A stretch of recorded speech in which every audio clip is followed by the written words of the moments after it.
A Martian Odyssey. Jarvis stretched himself as luxuriously as he could in the cramped general quarters of the Ares underscore. Air you can breathe, he exulted. It feels as thick as soup after the thin stuff out there.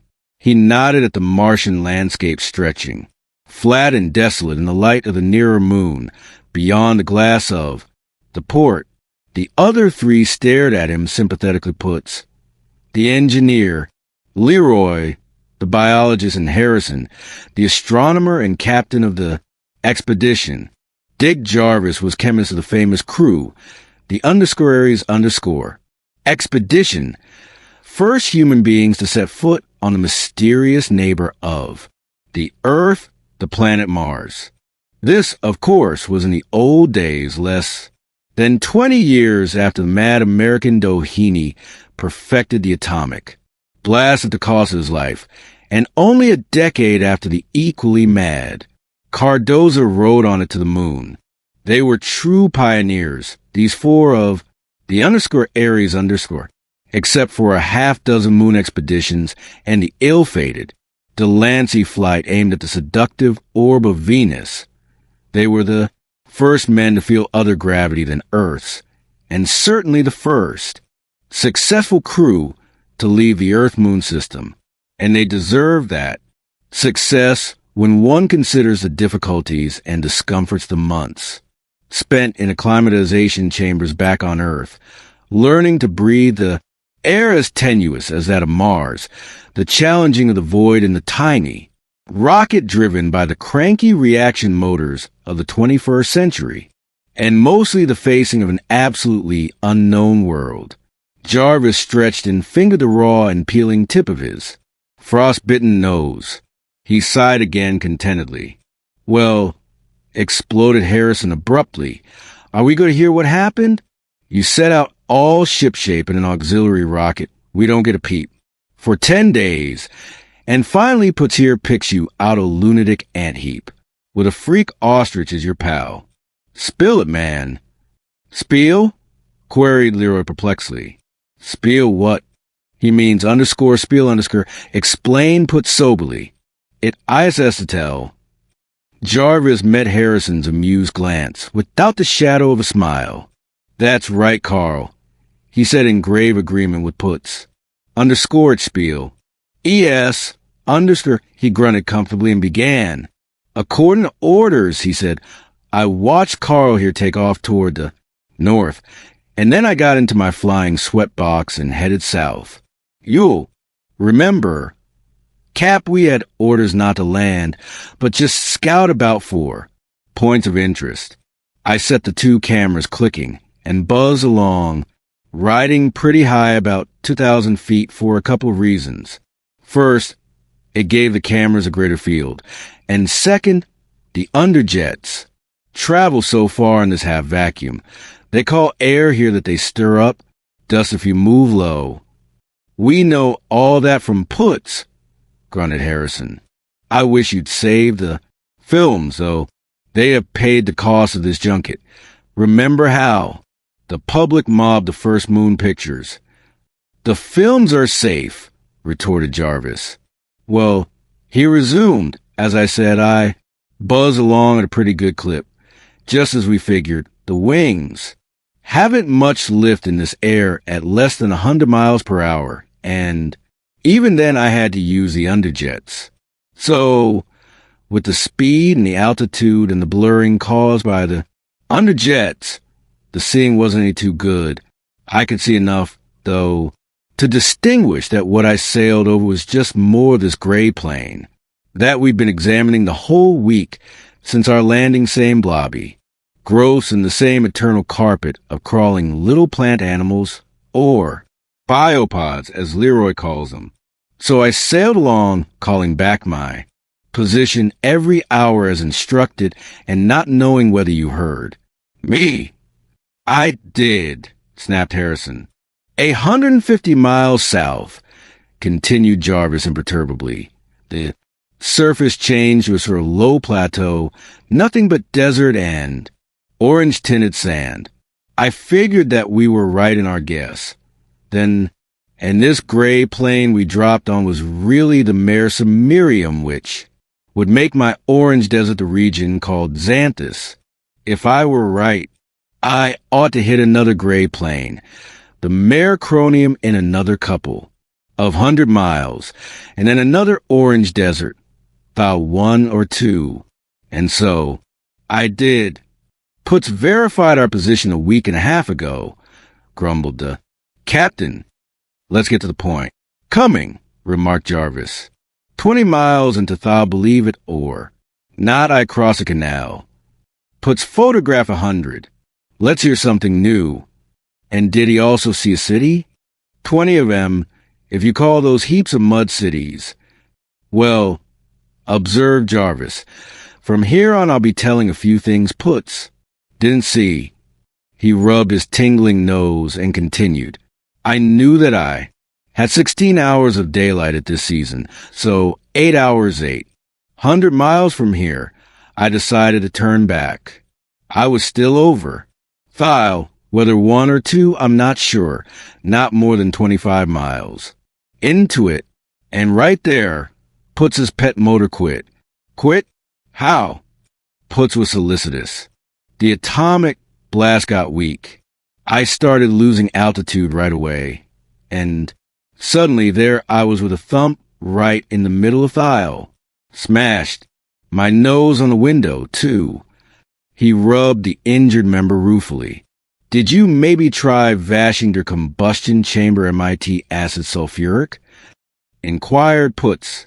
Sometimes the lead gives a secondary radiation.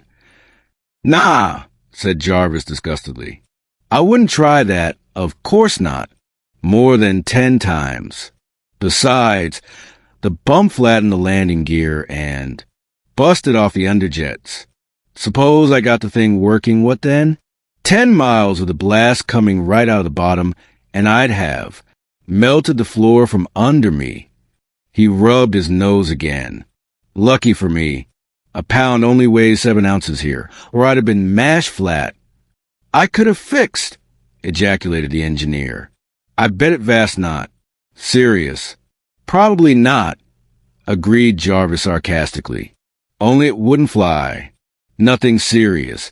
But I had my choice of waiting to be picked up or trying to walk back 800 miles. And perhaps 20 days before, we had to leave. 40 miles a day. Well, he concluded, I chose to walk. Just as much chance of being picked up, and it kept me busy. We'd have found you, said Harrison. No doubt. Anyway, I rigged up a harness from some seat straps and put the water tank on my back, took a cartridge belt and revolver and some iron rations and started out. Water tank, exclaimed the little biologist Leroy. She weighed 1/4 ton. Wasn't full. Weighed about 250 pounds earth weight, which is 85 here. Then, besides my own personal 200, and 10 pounds is only 70 on Mars. So, tank and all, I grossed 155 or 55 pounds less than my everyday earth weight. I figured on that when I undertook the 40-mile daily stroll. Oh, of course, I took a thermo skin sleeping bag for these wintry Martian nights. Off I went, bouncing along pretty quickly. 8 hours of daylight meant 20 miles or more. It got tiresome, of course, plugging along. Over a soft sand desert with nothing to see, not even Leroy's crawling. Biopods. But an hour or so brought me to the canal, just a dry ditch, about 400 feet wide and straight as a railroad on its own. Company map. There'd been water in it sometime, though. The ditch was covered with what looked like a nice green lawn. Only as I approached the lawn, moved out of my way. Said Leroy. Yeah, it was a relative of your biopods. I caught one a little. Grass-like blade about as long as my finger, with 2 thin, stemmy legs. He is where... Leroy was eager. He is let go. I had to move, so I plowed along with the walking grass. opening in front and closing behind. And I was out on the orange. Desert of Thyle again. I plugged steadily along, cussing the sand that made going so tiresome, and, incidentally, cussing that cranky motor of yours, Carl. It was just before twilight that I reached the edge of Thyle and looked down over the gray Marcronium, and I knew there was 75 miles of underscore that underscore to be walked over, and then a couple 100 miles of that Xanthus Desert, and about as much more Mersomirium. Was I pleased? I started cussing you fellows for not picking me up. We were trying, you sap, said Harrison. That didn't help. Well, I figured I might as well use what was left of daylight in getting down the cliff that bounded Thyle. I found an easy place, and down I went. Marcronium was just the same sort of place as this crazy leafless plants and a bunch of crawlers. I gave it a glance and hauled out my sleeping bag. Up to that time, I hadn't seen anything worth worrying about on this half-dead world. Nothing dangerous, that is. Did you? Queried Harrison. Underscore, did I? Underscore, you'll hear about it when I come to it. Well, I was just about to turn in when suddenly I heard the wildest sort of shenanigans. VOTI says shenanigans, inquired Putz. He says, Jin and he says qua, explained Leroy. It is to say, I don't know what. That's right, agreed Jarvis. I didn't know what, so I sneaked over to find out. There was a racket like a flock of crows eating a bunch of canaries' whistles, cackles, trills, and what have you. I rounded a clump of stumps, and there was Tweel. Tweel, said Harrison, and Tweel, said Leroy and Putz. That freak ostrich, explained the narrator. At least, Tweel is as near as I can pronounce it without sputtering. He called it something like twirl. What was he doing? Asked the captain. He was being eaten and squealing, of course, as anyone would. Eaten. By what?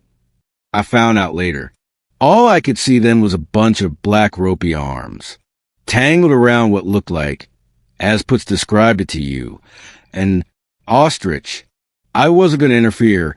Naturally, if both creatures were dangerous, I'd have one less to worry about. But the bird-like thing was putting up a good battle, dealing vicious blows with an 18-inch beak between screeches. And besides, I caught a glimpse or two of what was on the end of those arms. Jarvis shuddered.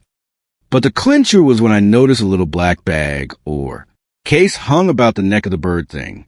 It was intelligent. That, or tame, I assumed. Anyway, it clinched my decision. I pulled out my automatic and fired into what I could see of its antagonist. There was a flurry of tentacles and a spurt of black corruption, and then the thing, with a disgusting sucking noise, pulled itself and its arms into a hole in the ground. The other let out a series of clacks, staggered around on legs about as thick as golf sticks, and turned suddenly to face me. I held my weapon ready, and the two of us stared at each other. The Martian wasn't a bird, really. It wasn't even bird-like, except just at first glance. It had a beak all right and a few feathery appendages, but the beak wasn't really a beak. It was somewhat flexible. I could see the tip bend slowly from side to side. It was almost like a cross between a beak and a trunk. It had 4 toed feet and 4 fingered things, hands, you have to call them, and a little roundish body, and a long neck ending in a tiny head in that beak. It stood an inch or so taller than I, and well, Putz saw it. The engineer nodded. Underscore I saw. Jarvis continued. So we stared at each other. Finally the creature went into a series of clackings and twitterings and held out its hands toward me, empty. I took that as a gesture of friendship. Perhaps, suggested Harrison. It looked at that nose of yours and thought you were its brother. You can be funny without talking. Anyway, I put my gun and said, don't mention it, or something of the sort, and the thing came over and we were pals.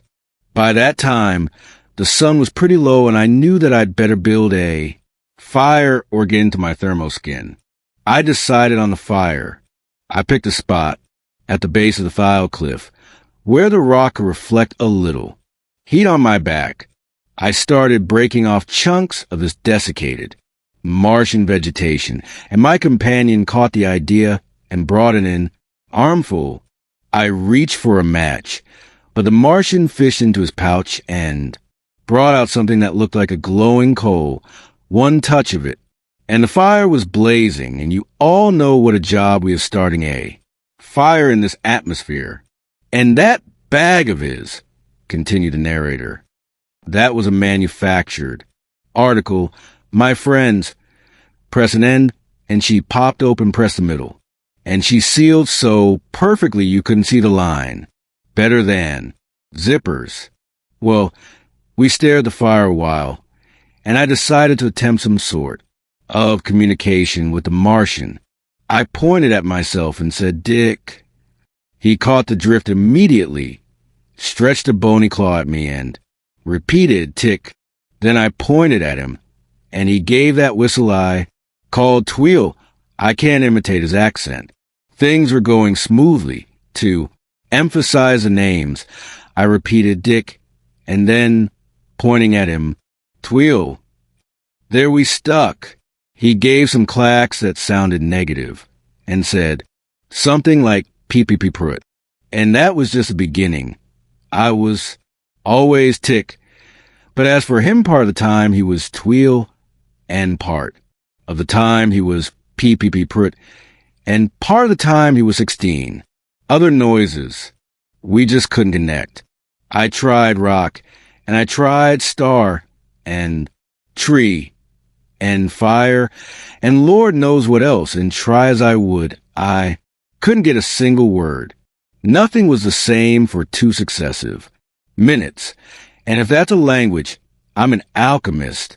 Finally I gave it up and called him Tweel, and that seemed to do. But Tweel hung on to some of my words. Here remember a couple of them, which I suppose is a great achievement. If you're used to a language, you have to make up as you go along. But I couldn't get the hang of his talk. Either I missed some subtle point, or we just didn't think alike, and I rather believe the latter view.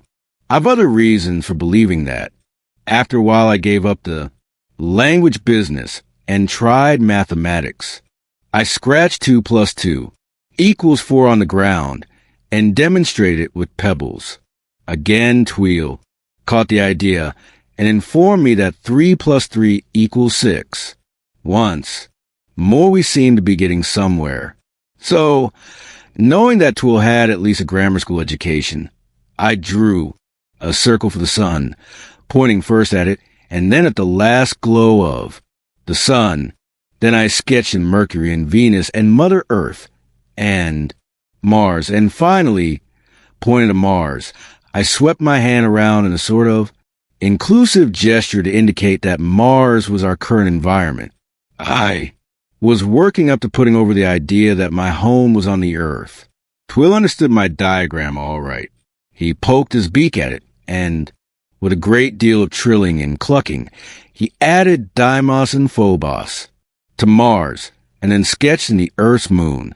Do you see what that proves? It proves that Tweel's race uses telescopes, that they're civilized. Does not, snapped Harrison.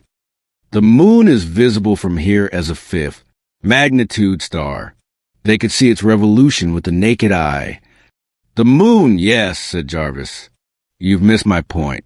Mercury isn't visible, and Tweel knew of Mercury because he placed the moon at the _3rd_ planet, not the 2nd. If he didn't know Mercury, he'd put the Earth 2nd and Mars 3rd instead of 4th. See? Humph, said Harrison. Anyway, proceeded Jarvis. I went on with my lesson. Things were going smoothly, and it looked as if I could put the idea over. I pointed at the Earth on my diagram, and then at myself, and then, to clinch it, I pointed to myself, and then to the Earth itself shining bright green, almost at the zenith. Tweel set up such an excited clacking that I was certain he understood. He jumped up and down, and suddenly he pointed at himself, and then at the sky, and then at himself, and at the sky again. He pointed at his middle, and then at Arcturus, at his head, and then at Spica at his feet, and then at half a dozen stars, while I just gaped at him. Then all of a sudden he gave a tremendous leap. Man, what a hop! He shot straight, up into the starlight, 75 feet, if an inch. I saw him, silhouetted against the sky, saw him turn and come down at me head, first, and land smack on his beak like a javelin. There he stuck square, in the center of my sun circle, in the sand a bull's eye. Nuts, observed the captain. Plain nuts. That's what I thought, too. I just stared at him open-mouthed while he pulled his head out of the sand and stood up. Then I figured he'd missed my point, and I went through the whole blamed rigmarole again, and it ended the same way, with Tweel on his nose in the middle of my picture. Maybe it's a religious rite, suggested Harrison. Maybe, said Jarvis dubiously. Well, there we were. We could exchange ideas up to a certain point, and then something in us was different, unrelated. I don't doubt that Tweel thought me just as screwy as I thought him. Our minds simply looked at the world from different viewpoints, and perhaps his viewpoint is as true as ours. But we couldn't get together. That's all. Yet, in spite of all difficulties, I liked Tweel, and I have a queer certainty that he liked me. Nuts, repeated the captain. Just daffy. Yeah? Wait and see. A couple of times I thought that perhaps He paused, and then resumed his narrative. Anyway, I finally gave it up and got into my thermoskin to sleep. The fire hadn't kept me any. Too warm, but that damn sleeping bag did. Got stuffy 5 minutes. After I closed myself in, I opened it a little and bingo. Some 80 below zero air hit my nose, and that's when I got this pleasant little frostbite to add to the bump I acquired during the crash of my rocket. I don't know what Tweel made of my sleeping. He sat around, but when I woke up, he was gone.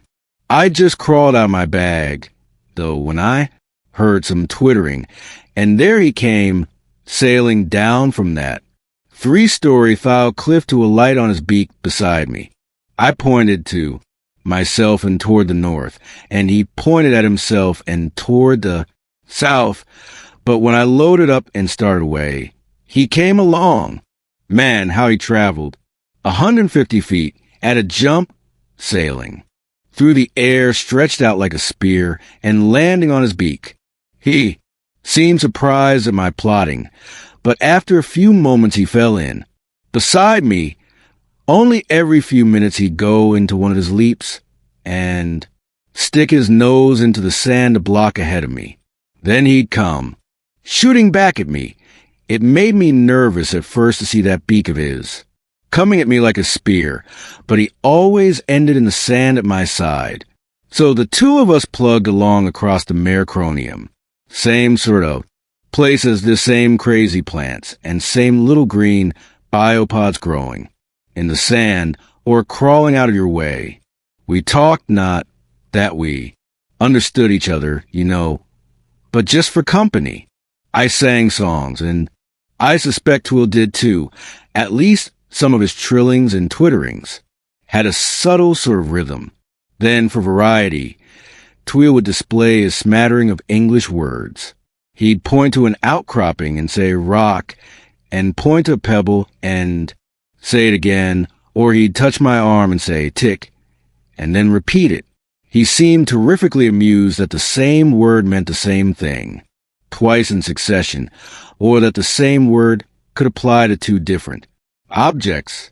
It set me wondering if perhaps his language wasn't like the primitive speech of some Earth people, captain, like the Negritos, for instance, who haven't any generic words. No word for food, or water, or man words for good food and bad food, or rain, water, and sea. Water or strong man and weak man, but no names for general classes. They're too primitive to understand that rain water and sea water are just different aspects of the same thing. But that wasn't the case with Tweel. It was just that we were somehow mysteriously different. Our minds were alien to each other, and yet we underscore each other. Looney, that's all, remarked Harrison. That's why you two were so fond of each other. Well, I like you underscore, countered Jarvis wickedly.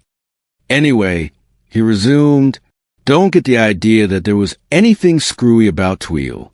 In fact, I'm not so sure, but that he couldn't teach our highly praised human intelligence a trick or two. Oh, he wasn't an intellectual Superman, I guess. But don't overlook the point that he managed to understand a little of my mental workings, and I never even got a glimmering of his.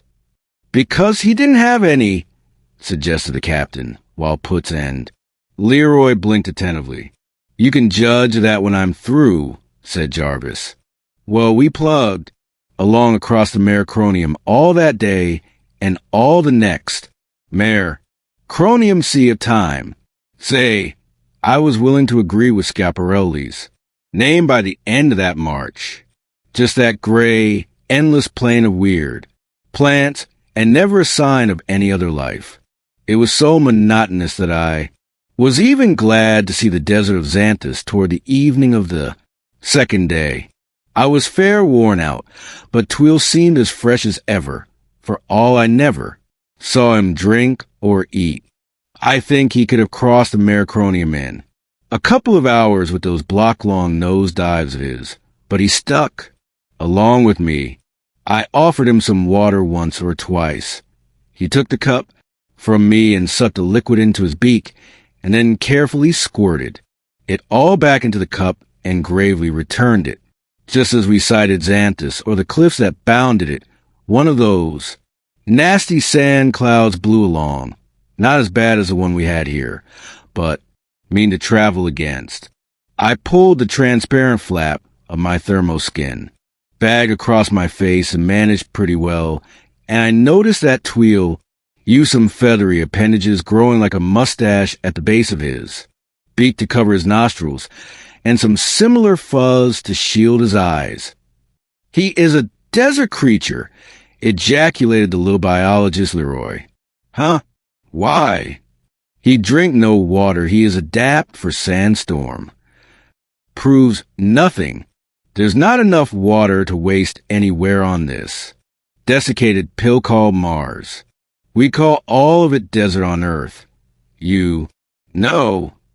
He paused. Anyway, after the sandstorm blew over, a little wind kept blowing in our faces, not strong enough to stir the sand. But suddenly things came drifting along from the Xanthus cliff, small, transparent spheres, for all the world like glass tennis balls.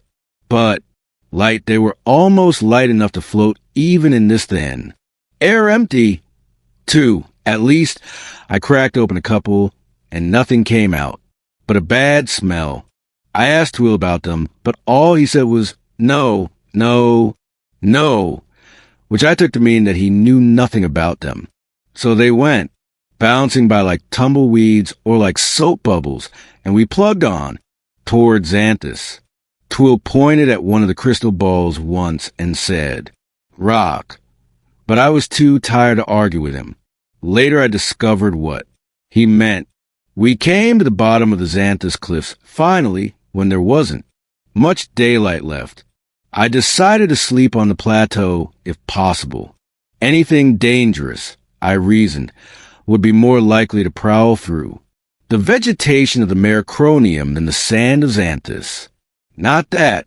I'd seen a single sign of menace, except the rope-armed black thing that had trapped Tweel, and apparently that didn't prowl at all, but lured its victims within reach. It couldn't lure me while I slept, especially, as Tweel didn't seem to sleep at all, but simply sat patiently around. All night, I wondered how the creature had managed to trap Tweel, but there wasn't any way of asking him. I found that out too later. It's devilish. However, we were ambling around the base of the Xanthus barrier looking for an easy spot to climb. At least Tweel could have leaped it easily, for the cliffs were lower than Thiel, perhaps 60 feet. I found a place and started up, swearing at the water tank strapped to my back. It didn't bother me except when climbing, and suddenly I heard a sound that I thought I recognized. You know how deceptive sounds are in this thin air. A shot sounds like the pop of a cork, but this sound was the drone of a rocket, and sure enough, there went our second auxiliary, about 10 miles to westward, between me and the sunset. "Vast me," said Putz. "I hunt for you." Yeah, I knew that, but what good did it do me?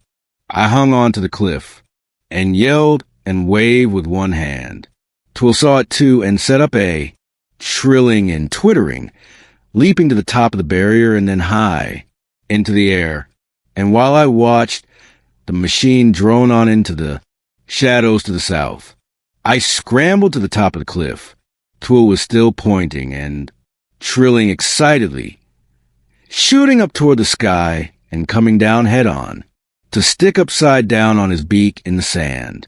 I pointed toward the south, and at myself, and he said, yes, but somehow I gathered that he thought the flying thing was a relative of mine, probably a parent. Perhaps I did his intellect an injustice. I think now that I did, I was bitterly disappointed by the failure to attract attention. I pulled out my thermoskin bag and crawled into it as the night chill was already apparent. Tweel stuck his beak into the sand and drew up his legs and arms and looked for all the world like one of those leafless shrubs out there. I think he stayed that way all night. "Protective mimicry," ejaculated Leroy. "See? He is desert creature." In the morning, resumed Jarvis, we started off again. We hadn't gone 100 yards into Xanthus when I saw something queer. This is one thing Putz didn't photograph. I'll wager there was a line of little pyramids, tiny ones, not more than 6 inches high, stretching across Xanthus as far as I could see. Little buildings made of pygmy bricks. They were hollow inside and truncated, or at least broken at the top and empty. I pointed at them and said, "What?" to Tweel, but he gave some negative twitters to indicate, I suppose, that he didn't know. So off we went, following the row of pyramids because they ran north, and I was going north. Man, we trailed that line for hours. After a while, I noticed another queer thing. They were getting larger. Same number of bricks in each one, but the bricks were larger. By noon, they were shoulder high. I looked into a couple all, just the same, broken at the top and empty. I examined a brick or two as well. They were silica and old as creation itself. "How you know?" asked Leroy. "They were weathered edges rounded. Silica doesn't weather easily even on Earth and in this climate." "How old you think?" 50,000, 100,000 years. "How can I tell?" "The little ones we saw in the morning were older, perhaps 10 times as old. Crumbling. How old would that make _them_? 500,000 years? Who knows?" Jarvis paused a moment. "Well," he resumed, "we followed the line. Tweel pointed at them and said, 'Rock,' once or twice, but he'd done that many times before. Besides, he was more or less right about these. I tried questioning him. I pointed at a pyramid and asked people, and indicated the two of us. He set up a negative, sort of clucking, and said, "No, no, no, no 112, no 224, meanwhile rubbing his stomach. I just stared at him, and he went through the business again. No 112, no 224. I just gaped at him. "That proves it," exclaimed Harrison. "Nuts." "You think so?" queried Jarvis sardonically. "Well, I figured it out.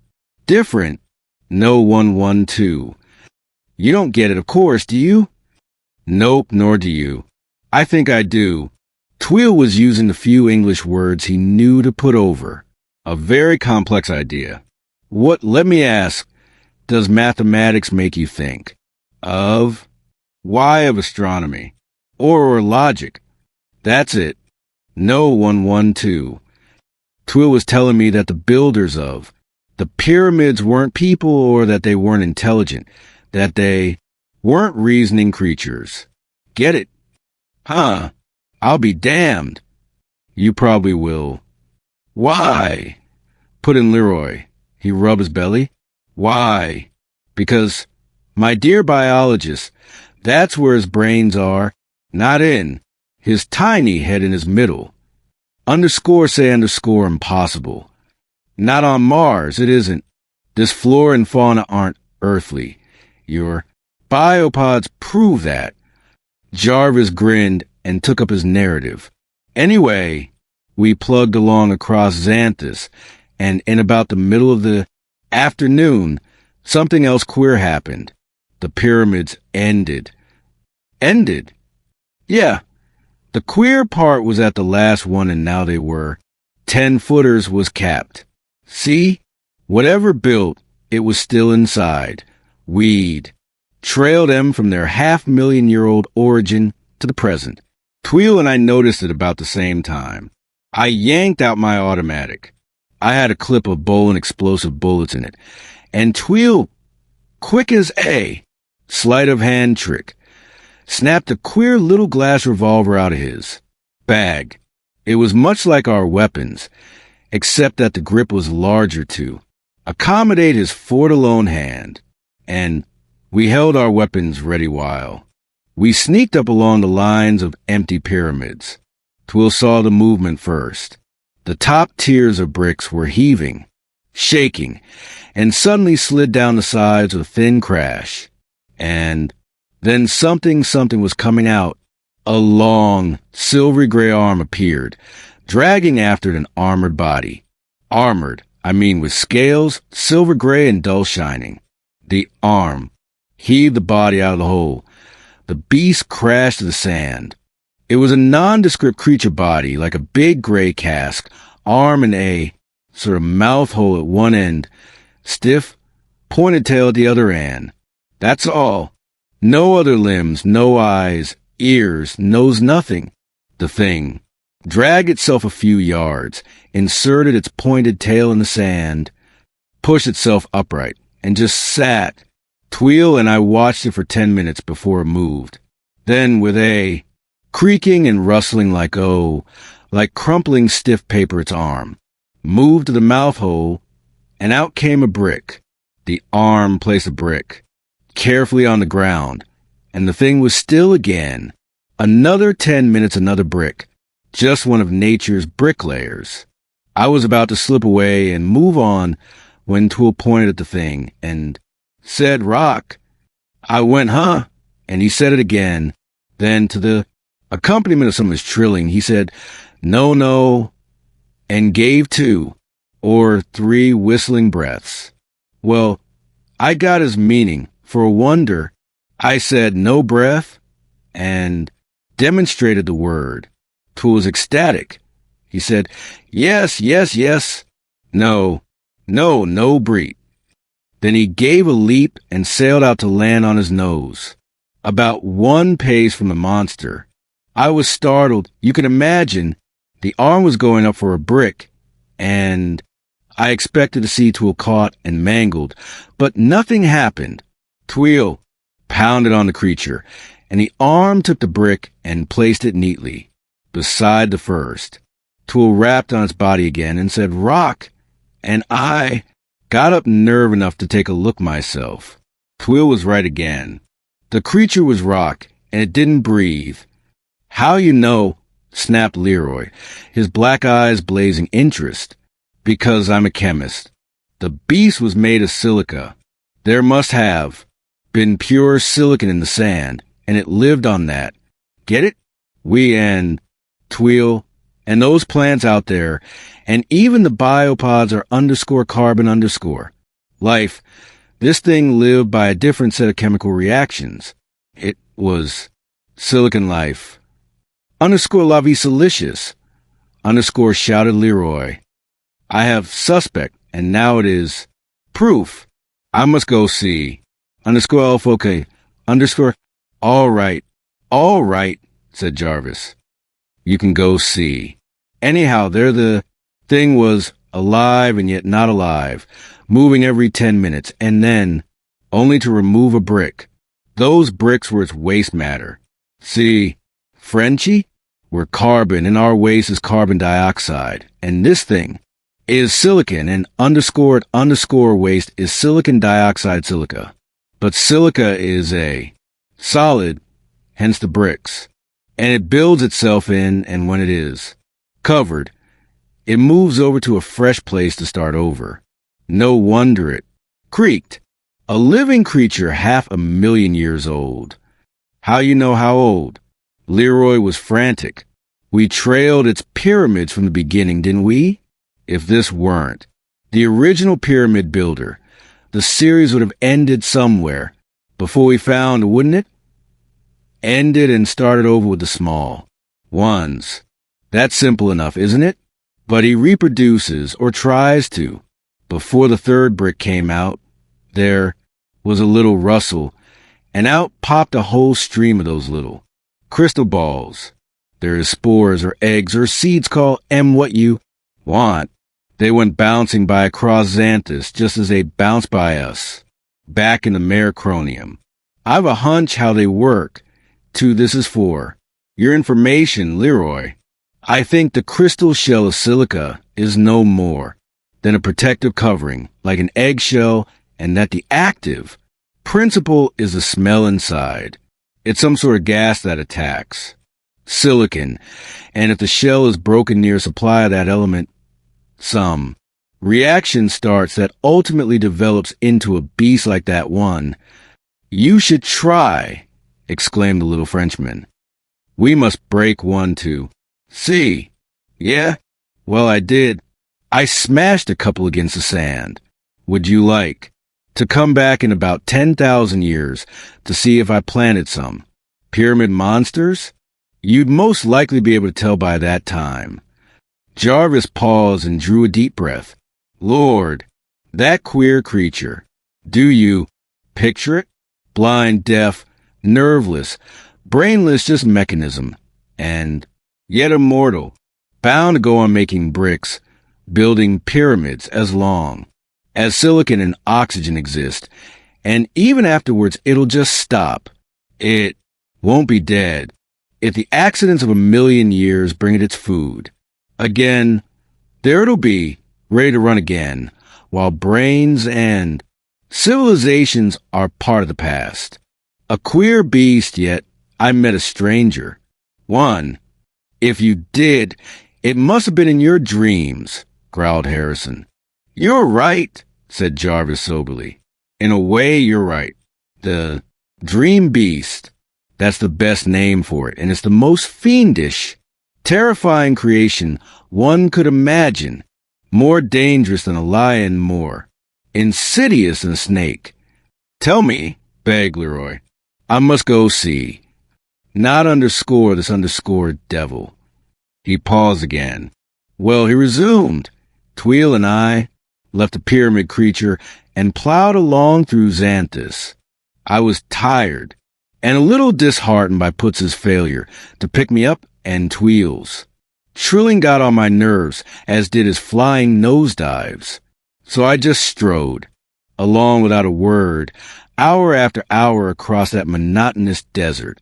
Toward mid-afternoon we came in sight of a low dark line on the horizon. I knew what it was. It was a canal. I crossed it in the rocket, and it meant that we were just 1/3 of the way across. Xanthus. Pleasant thought, wasn't it? And still, I was keeping up to schedule. We approached the canal slowly. I remember that this one was bordered by a wide fringe of vegetation, and that mud-heap city was on it. I was tired, as I said. I kept thinking of a good hot meal, and then, from that I jumped to reflections of how nice and homelike even Borneo would seem after this crazy planet, and from that to thoughts of little, old New York, and then to thinking about a girl I know there fancy. Long know her. Vision entertainer, said Harrison. I've tuned her in. Nice. Blonde dances and sings on the underscore yerba mate underscore. That's her, said Jarvis ungrammatically.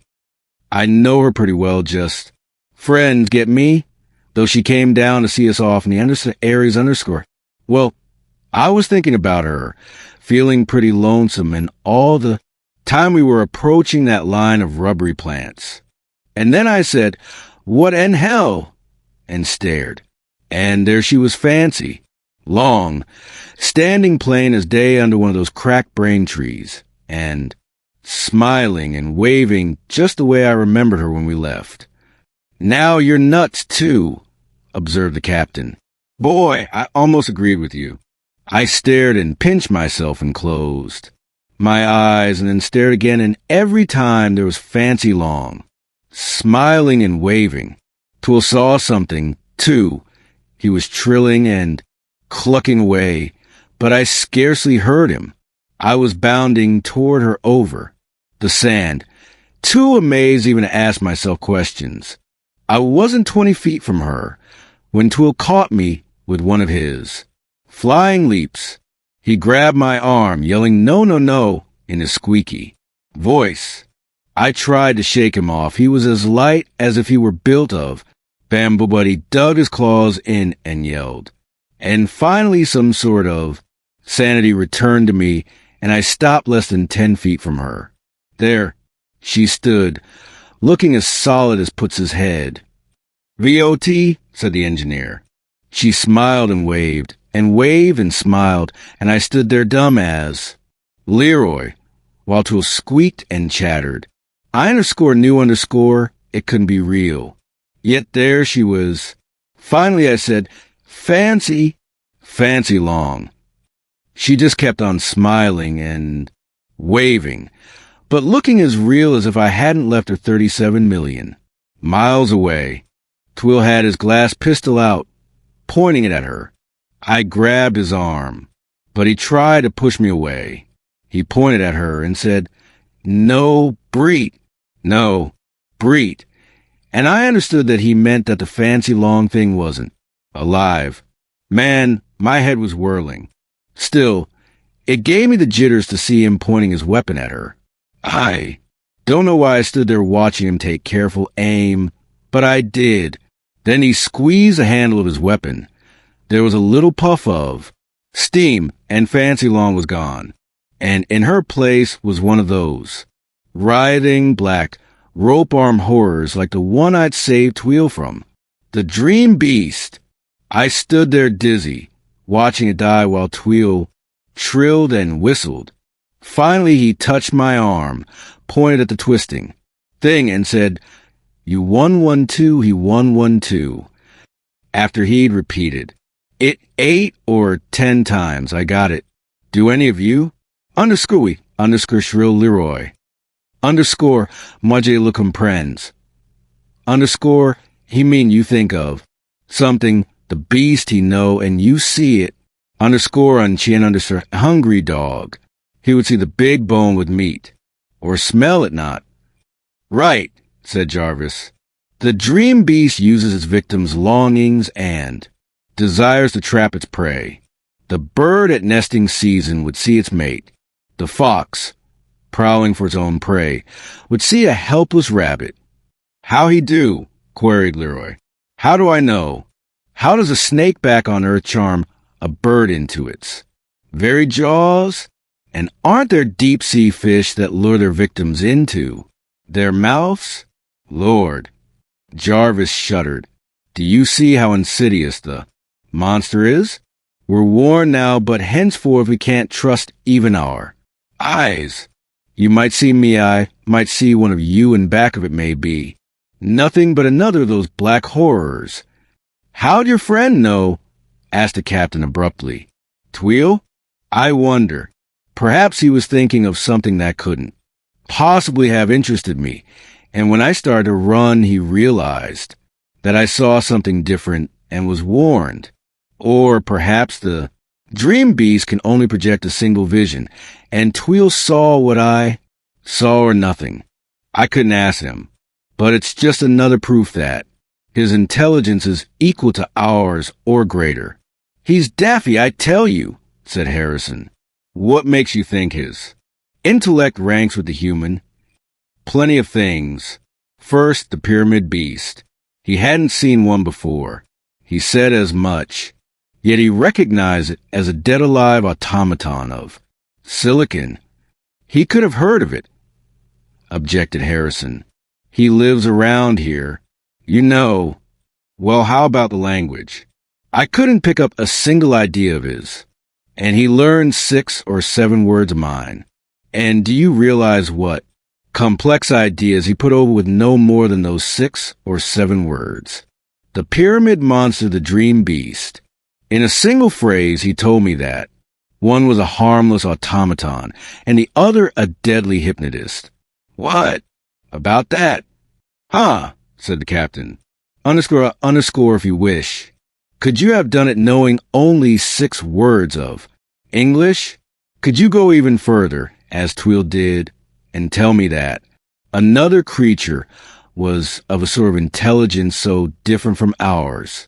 That understanding was impossible, even more impossible than that. Between Tweel and me? What was that? Later. The point I'm making is that Tweel and his race are worthy of our friendship. Somewhere on Mars, and you'll find I'm right, is a civilization and culture equal to ours, and maybe more than equal. And communication is possible between them and us. Tweel proves that. It may take years of patient trial, for their minds are alien, but less alien than the next minds we encountered if they underscore our underscore minds. The next ones? What next ones? The people of the mud cities along the canals. Jarvis frowned, then resumed his narrative. I thought the dream beast and the silicon monster were the strangest beings conceivable, but I was wrong. These creatures are still more alien, less understandable than either, and far less comprehensible than Tweel, with whom friendship is possible, and even by patience and concentration, the exchange of ideas. Well, he continued, we left the dream beast dying, dragging itself back into its hole, and we moved toward the canal. There was a carpet of that queer walking grass scampering out of our way, and when we reached the bank, there was a yellow trickle of water flowing. The mound city, I'd noticed when the rocket was a mile or so to the right, and I was curious enough to want to take a look at it. It had seemed deserted from my previous glimpse of it, and if any creatures were lurking in it, well, Tweel and I were both armed. And by the way, that crystal weapon of Tweel's was an interesting device. I took a look at it after the Dream Beast episode. It fired a little glass. Splinter poison, I suppose, and I guess it held at least 100 of M to a load. The propellant was steam, just plain steam. Steam, Echo puts. From VOT comes steam. From water, of course. You could see the water through the transparent handle and about a gill of another liquid, thick and yellowish. When 'twill squeeze the handle, there was no trigger. A drop of water and a drop of the yellow stuff squirted into the firing chamber, and the water vaporized pop like that. It's not so difficult. I think we could developed the same principle. Concentrated sulfuric acid will heat water, almost to boiling, and so will quicklime, and there's potassium and sodium. Of course, his weapon hadn't the range of mine, but it wasn't so bad in this thin air, and it underscore hold as many shots as a cowboy's gun in a Western movie. It was effective, too, at least against Martian life. I tried it out, aiming at one of the crazy plants, and darn if the plant didn't wither up and fall apart. That's why I think the glass splinters were poisoned. Anyway, we trudged along toward the mud-heaped city, and I began to wonder whether the city builders dug the canals. I pointed to the city, and then at the canal, and Twill said, no, and gestured toward the south. I took it to mean that some other race had created the canal system, perhaps Twill's people. I don't know, maybe there's still another intelligent race on the planet, or a dozen others. Mars is a queer little world. 100 yards from the city, we crossed a sort of road, just a hard-packed mud trail, and then, all of a sudden, along came one of the mound builders. Man, talk about fantastic beings. It looked rather like a barrel, trotting along on 4 legs with 4 other arms or tentacles. It had no head, just body and members and a row of eyes completely around it. The top end of the barrel body was a diaphragm stretched as tight as a drum. Head, and that was all. It was pushing a little coppery cart and tore right past us like the proverbial bat out of hell.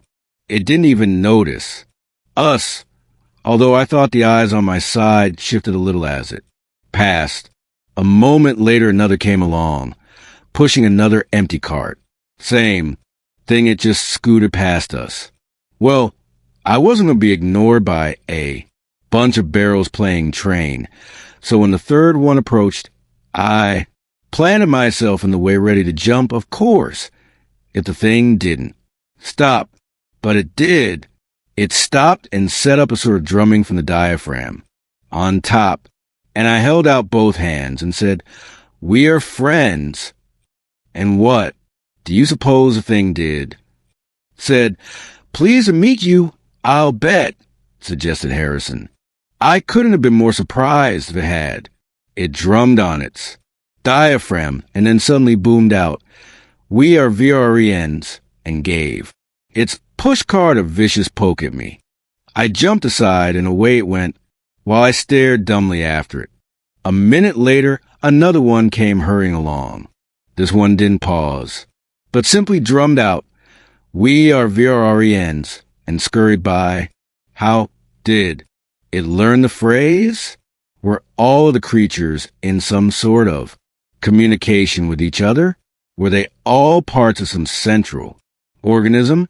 I don't know, though I think Twill does. Anyway, the creatures went sailing past us, everyone greeting us with the same statement. It got me funny. I never thought to find so many friends on this godforsaken ball. Finally, I made a puzzled gesture to Twill. I guess he understood, for he said, 112 yes, 224 no. Get it? Sure, said Harrison. It's a Martian nursery rhyme. Yeah. Well, I was getting used to Twill symbolism, and I figured it out this way. 112 yes. The creatures were intelligent. 224 no. Their intelligence was not of our order, but something different and beyond the logic of 2 and 2 is 4. Maybe I missed his meaning. Perhaps he meant that their minds were of low degree, able to figure out the simple things 112 yes, but not more difficult things 224 no. But I think from what we saw later that he meant the other. After a few moments, the creatures came rushing back, first one, then another. Their push carts were full of stones, sand, chunks of rubbery, plants, and such rubbish as that. They droned out their friendly greeting, which didn't really sound so friendly, and dashed on. The Third one I assumed to be my first acquaintance, and I decided to have another chat with him. I stepped into his path again and waited. Up he came, booming out his "We are Virarians," and stopped. I looked at him. 4 or 5 of his eyes looked at me. He tried his password again and gave a shove on his cart, but I stood firm. And then the dash creature reached out one of his arms, and 2 finger-like nippers tweaked my nose. "Ha!" roared Harrison. "Maybe the things have a sense of beauty." "Laugh!" grumbled Jarvis. I'd already had a nasty bump and a mean frostbite on that nose. Anyway, I yelled, "Ouch!" and jumped aside, and the creature dashed away. But from then on, their greeting was "We are VRRENs." Ouch! Queer beasts. Tweel and I followed the road squarely up to the nearest mound. The creatures were coming and going, paying us not the slightest attention, fetching their loads of rubbish. The road simply dived into an opening and slanted down like an old mine, and in and out darted the barrel people, greeting us with their eternal phrase. I looked in. There was a light somewhere below, and I was curious to see it. It didn't look like a flame or torch, you understand, but more like a civilized light, and I thought that I might get some clue as to the creature's development. So, and I went and Twill tagged along, not without a few trills and twitters, however. The light was curious. It sputtered and flared like an old arc light, but came from a single black rod set in the wall of the corridor. It was electric, beyond doubt. The creatures were fairly civilized, apparently. Then I saw another light shining on something that glittered, and I went on a look at that, but it was only a heap of shiny sand. I turned toward the entrance to leave, and the devil take me if it wasn't gone. I suppose the corridor had curved, or I'd stepped into a side passage. Anyway, I walked back in that direction I thought we'd come, and all I saw was more dim-lit corridor. The place was a labyrinth. There was nothing but twisting passages running every way, lit by occasional lights, and now and then a creature running by, sometimes with a pushcart, sometimes without. Well, I wasn't much worried at first. Tweel and I had only come a few steps from the entrance, but every move we made after that seemed to get us in deeper. Finally, I tried following one of the creatures with an empty cart, thinking that he'd be going out for his rubbish, but he ran around aimlessly into one passage and out another. When he started dashing around a pillar like one of these Japanese waltzing mice, I gave up, dumped my water tank on the floor, and sat down. Tweel was as lost as I. I pointed up, and he said, "No, no, no," in a sort of helpless trill. And we couldn't get any help from the natives. They paid no attention at all, except to assure us they were friends. Ouch. Lord, I don't know how many hours or days we wandered around there. I slept twice from sheer exhaustion. Tweel never seemed to need sleep. We tried following only the upward corridors, but they'd run uphill a ways and then curve downwards. The temperature in that damned anthill was constant. You couldn't tell night from day, and after my first sleep I didn't know whether I'd slept 1 hour or 13, so I couldn't tell from my watch whether it was midnight or noon. We saw plenty of strange things. There were machines running in some of the corridors, but they didn't seem to be doing anything, just wheels turning.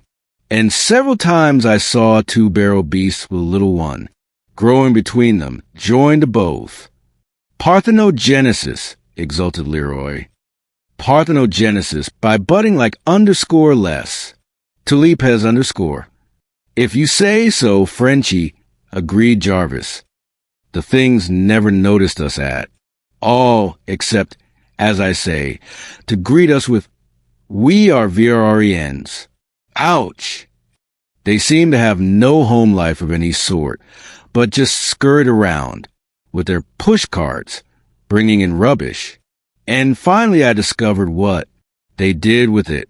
We had a little luck with a corridor, one that slanted upwards for a great distance.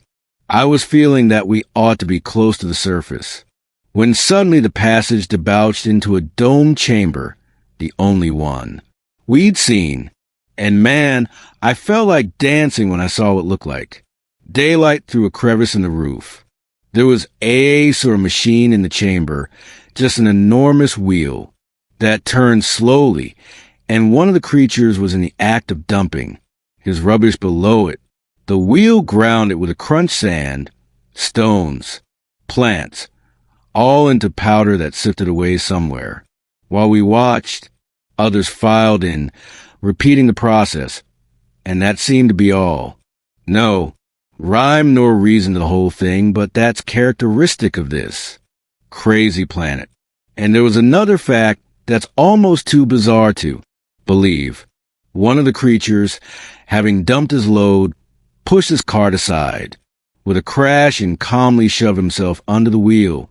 I watched him, being crushed, too stupefied to make a sound, and a moment later, another followed him.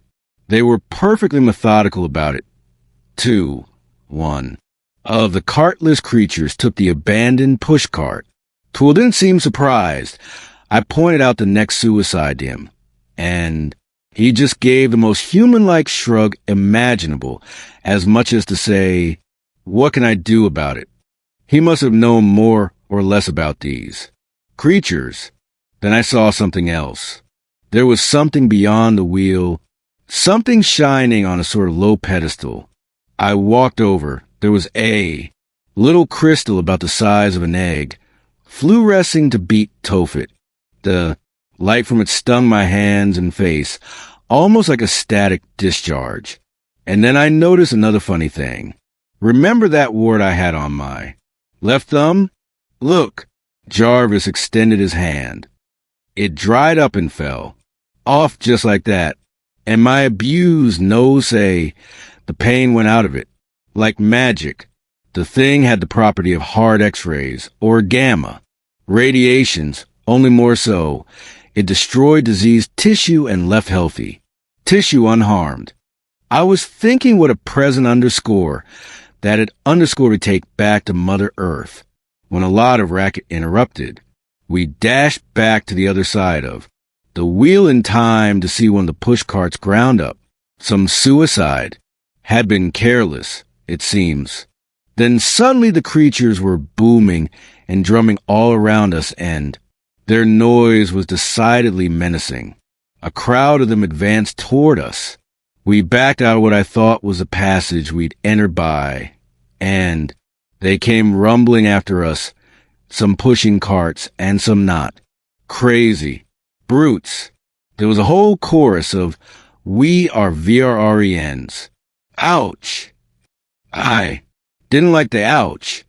It was rather suggestive. Twill had his glass gun out, and I dumped my water tank for greater freedom and got mine. We backed up the corridor with the barrel beasts, following about 20 of them. Queer thing the ones coming in with. Loaded carts moved past us inches away without a sign. Twill must have noticed that. Suddenly, he snatched out that glowing coal cigar lighter of his and touched a cartload of plant limbs. Puff. The whole load was burning, and the crazy beast pushing it went right, along without a change of pace. It created some disturbance among our VRENs. However, and then I noticed the smoke eddying and swirling past us, and sure enough, there was the entrance. I grabbed Twill, and out we dashed, and after us our 20 pursuers. The daylight felt like heaven, though I saw at first glance that the sun was all but set, and that was bad, since I couldn't live outside my thermoskin bag in a Martian night, at least, without a fire. And things got worse in a hurry. They cornered us in an angle between two mounds, and there we stood. I hadn't fired, nor had Twill. There wasn't any use in irritating the brutes. They stopped a little distance away and began their booming about friendship and ouch. Then things got still worse. A barrel brute came out with a pushcart, and they all grabbed into it and came out with handfuls of foot-long, copper dart sharp-looking ones, and all of a sudden one sailed past my ear zing, and it was shoot or die then. We were doing pretty well for a while. We picked off the ones next to the pushcart and managed to keep the darts at a minimum. But suddenly, there was a thunderous booming of VRENs and ouch! And a whole army of M came out of their hole. Man, we were through, and I knew it. Then I realized that Tweel wasn't. He could have leaped the mound behind us as easily as not. He was staying for me. Say, I could have cried if there'd been time. I'd liked Tweel from the first, but whether I'd have had gratitude to do what he was doing, suppose I underscore save him from the first dream beast he'd done. As much for me, hadn't he? I grabbed his arm and said, Tweel, and pointed up, and he understood. He said, no, tick, and popped away with his glass pistol. What could I do? I'd be a goner anyway when the sun set, but I couldn't. Explained that to him. I said, thanks, Tweel. You're a man, and felt that I wasn't paying him any compliment at all. A man. There are mighty few men who do that. So I went bang with my gun, and Tweel went puff with his, and the barrels were throwing darts and getting ready to rush us and booming about being friends. I had given up hope. Then suddenly an angel dropped right down from heaven in the shape of Puts, with his underjets blasting the barrels into very small pieces. Wow! I let out a yell and dashed for the rocket. Puts opened the door, and then I went laughing and crying and shouting. It was a moment or so before I remembered Tweel. I looked around in time to see him rising in one of his nosedives over the mound and away. I had a devil of a job arguing Puts into following. By the time we got the rocket aloft, darkness was down. You know how it comes here, like turning off a light. We sailed out over the desert and put down once or twice. I yelled Tweel, and yelled it 100 times, I guess. We couldn't find him. He could travel like the wind, and all I got or else. I imagine it was a faint trilling and twittering drifting out of the south. He'd gone, and damn it, I wish he hadn't.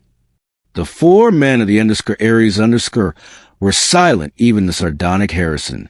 At last little Leroy broke the stillness. I should like to see, he murmured. Yeah, said Harrison. And the wart cure. Too bad you missed that. It might be the cancer cure they've been hunting for a century and a half. Oh, that, muttered Jarvis gloomily. That's what started the fight. He drew a glistening object from his pocket. Here it is.